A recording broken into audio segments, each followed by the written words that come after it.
There's over 12 million confirmed cases of COVID-19 in the United States, according to the World Health Organization, of which 5% are youth who are between the age 5 and 20. Not long ago, 2 children died within days of each other. Their cause of death was due to complications from this deadly disease. In Georgia, a teen would contract the virus during football practice. He infected his parents who died. Another sad story involves 25 family members who died after attending a routine family gathering.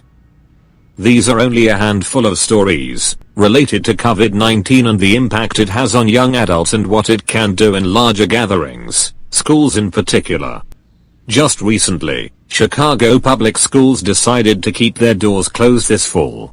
Let us take a closer look at one of the many discussions that helped Chicago make this decision. Good day and welcome to today's panel discussion. I'm Franklin, your host. We have 2 very special guests to join us. First, let us welcome Stacey Adams from Chicago Teachers Union.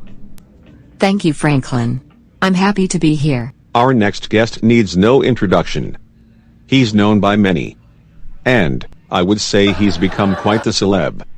Dr. Robert Matlock. He's a professor of infectious diseases at North Illinois University. Haha. Yes, I have. Thank you, Franklin. Again, thank you both for being here.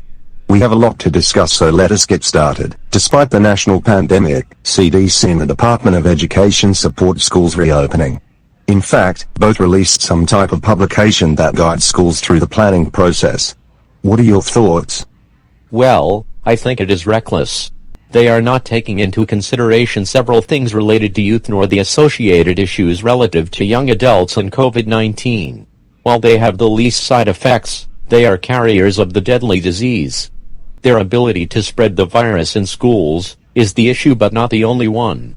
COVID-19 is a transient disease that easily spreads from one person to another. Again, that is the issue. And the only way we can control it is to contain it. So, schools should remain shut until we have a vaccine and understand the disease better. There is no way to create a plan in this moment that addresses stakeholders' needs and protects our children and the adults who care for them. If these schools reopen, many could lose their lives. The mayor and Chicago public schools should delay openings until this thing is under control. They should put energy into remote learning and support parents instead. Those are incredibly good points. Why do you think national organizations, such as CDC, WHO, and others aren't taking a stronger position on this issue? Is it politically driven? Or, is there more heat around COVID-19 than need be? I cannot speak to that. But what I can say, having dealt with various pandemics like Ebola, AIDS, and others, the science and associated data should inform these decisions. People are dying. The United States is late in responding to COVID-19 and we are headed in the wrong direction. Look at the potential number of folks who will get infected. More than 75% of families are living in multi-generational homes. That's nearly 350,000 in Chicago. These kids could take this thing back to grandma, grandpa, and others who are more vulnerable. Stacey, what are your thoughts? I think those views are politically driven. Some are more concerned about rushing back to normalcy or the way things were opposed to dealing with this mess we are in. Look at the 2 kids who died due to COVID-19. I saw it on ABC News. Not only does it spread amongst this population, it kills them too. What about the other scenarios where schools opened and now they are closing, with a plan to expand their remote schooling for now? But those decisions came after others, teachers, admin staff, bus drivers, janitor, contracted this horrible virus. There you have it. You can listen to the full discussion on Zyxn.com.